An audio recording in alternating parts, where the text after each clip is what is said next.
साथियों नमस्कार। प्राचीन इतिहास का सीरीज चल रहा है। आज अध्याय 2.3 है, यानी प्राग ऐतिहासिक काल से संबंधित दो वीडियो ऑलरेडी अपलोड हो चुके हैं। आप लोग जाके देखिए, स्टैटिक जी के हैं।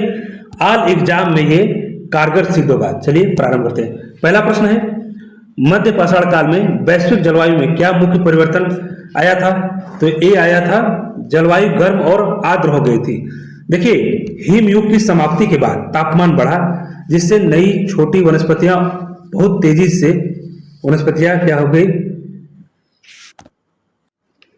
इन वनस्पतियों का विकास होने लगा और छोटे जीव, तेज भागने वाले जीव, जो छोटे जीव है, उनका भी काफी तेजी से विकास होने लगा। चलते आगे। अगला प्रश्न है, वीरभानपुर नामक मध्य पाषाणकालीन स्थल भारत के किस राज्य में है? तो यह है पश्चिम बंगाल में। देखिए, पश्चिम बंगाल के दामोदर घाटी में इस क्षेत्र में स्थित के पास वीरभानपुर मध्य पाषाण काल का एक बहुत बड़ा पत्थर उद्योग केंद्र है। चलते आगे। अगला प्रश्न है, टेरी नामक रेतीले टीले वाले मध्य पाषाणकालीन स्थल कहाँ पाए जाते हैं? तो यह पाए जाते हैं तमिलनाडु के तटीय क्षेत्र में।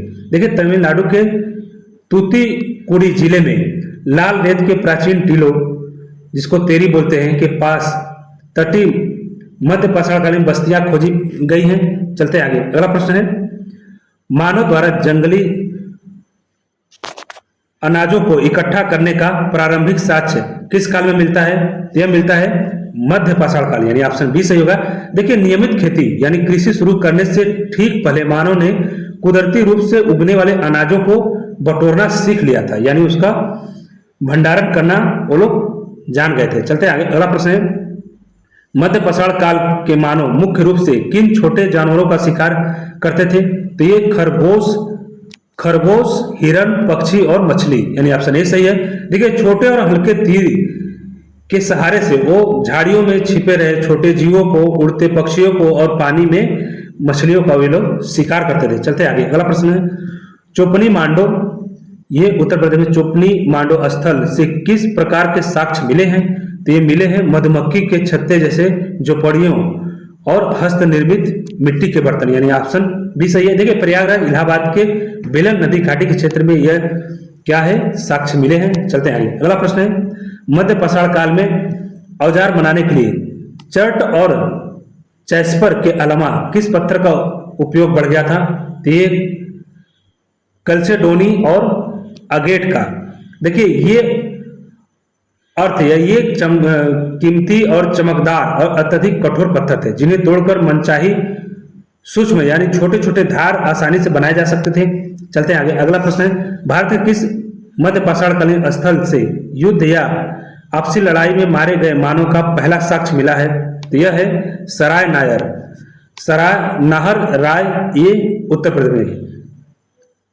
यहां से मिले मानव के कंकाल, पसली की हड्डी में पत्थर का बाढ़ यानी तीर आर पार हुआ, धसा हुआ पाया गया है। चलते आगे। अगला प्रश्न है, जल संचयन या पानी के स्रोतों के पास बस्तियां बसाने की प्रवृत्ति मध्य पाषाण काल में क्यों बढ़ी? तो यह इसका कारण था शुष्क जलवायु में पानी की उपलब्धता और मछली पकड़ने की, वहां पे आराम से मछली मिल जाते थे, यानी ऑप्शन बी सही होगा।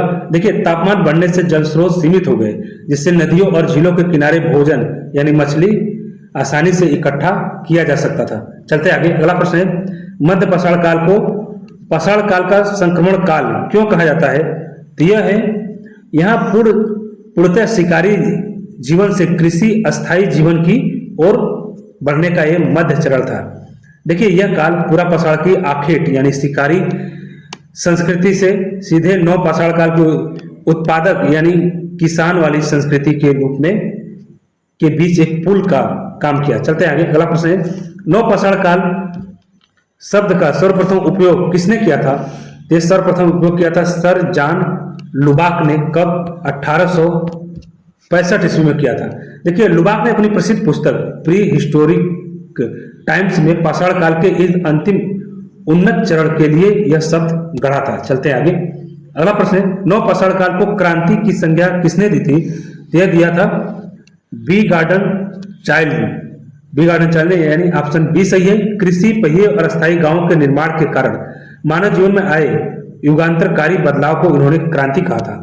चलते आगे, अगला प्रश्न है, भारतीय उपमहाद्वीप में कृषि का सबसे प्राचीनतम साक्ष्य कहां से मिलता है? तो यह मिलता है मेहरगढ़ यानी बलूचिस्तान से। देखिए मेहरगढ़ से लगभग 7000 ईसा पूर्व के गेहूं और जौ के व्यवस्थित खेती तथा कोठारों यानी अनाज के गोदामों का प्रमाण मिलते हैं। चलते हैं आगे, अगला प्रश्न है, मेहरगढ़ वर्तमान में भौगोलिक रूप से कहां पर स्थित है? तो यह भौगोलिक रूप से स्थित है पाकिस्तान के बलूचिस्तान प्रांत में, ये बोलन दर्रे के पास में, यानी ऑप्शन सी सही होगा। देखिए चलते आगे, अगला प्रश्न है, भारत में चावल की खेती का सबसे प्राचीनतम साक्ष्य कहां से मिलता है? तो यह मिलता है कोल्डिहवा उत्तर प्रदेश से। देखिए प्रयागराज के बेलन नदी क्षेत्र में स्थित कोल्डिहवा के लगभग 6500 ईसा पूर्व में मिट्टी के बर्तनों के धसे धान के छिलके ये सब का प्रमाण वहां पे मिला है। चलते आगे, अगला प्रश्न है, बुर्ज होम नौपाषाणकालीन स्थल भारत के किस क्षेत्र में स्थित है? तो भारत के जम्मू कश्मीर यानी श्रीनगर के पास में स्थित है। देखिए झेलम नदी घाटी में श्रीनगर के पास स्थित बुर्ज होम का स्थानीय भाषा में अर्थ क्या होता है? बर्च यानी भोजपत्र के पेड़ का स्थान।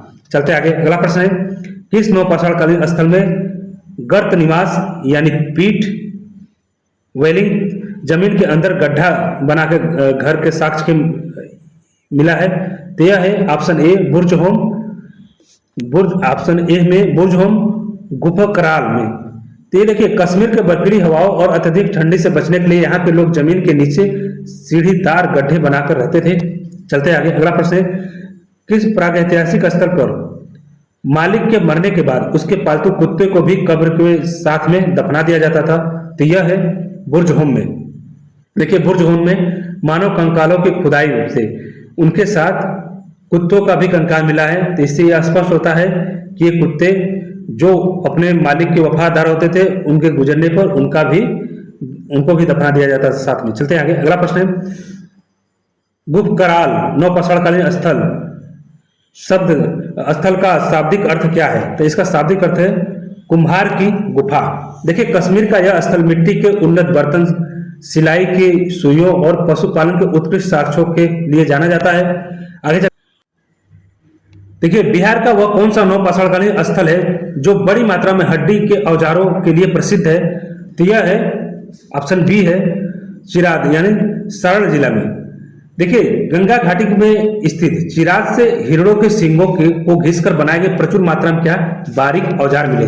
चलते आगे, अगला प्रश्न है, दक्षिण भारत में नौपाषाण काल की मुख्य विशिष्ट पहचान क्या है जो पशुपालन से जुड़ी है?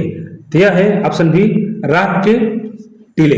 देखिए मवेशियों गाय और बैल के गोबर को बाड़े के पास इकट्ठा करके सालाना उत्सव में जलाए जाने से ये टीले बनते थे। चलते आगे, अगला प्रश्न है, पिकलिहन उतनूर संगन कुल्लू नामक राख के टीले वाले स्थल किस काल से संबंधित है? तो यह है नौपाषाण काल से संबंधित है। यह दक्षिण भारत यानी कर्नाटक और आंध्र प्रदेश के शुरुआती चरवाहा बस्तियों के प्रमुख नौपाषाणकालीन केंद्र हैं। चलते आगे, अगला प्रश्न है, मिट्टी के बर्तनों को तेजी से और सुंदर बनाने के लिए कुम्हार के चाक का प्रयोग या उपयोग कब से शुरू हुआ? तो यह शुरू हुआ नौपाषाण काल से।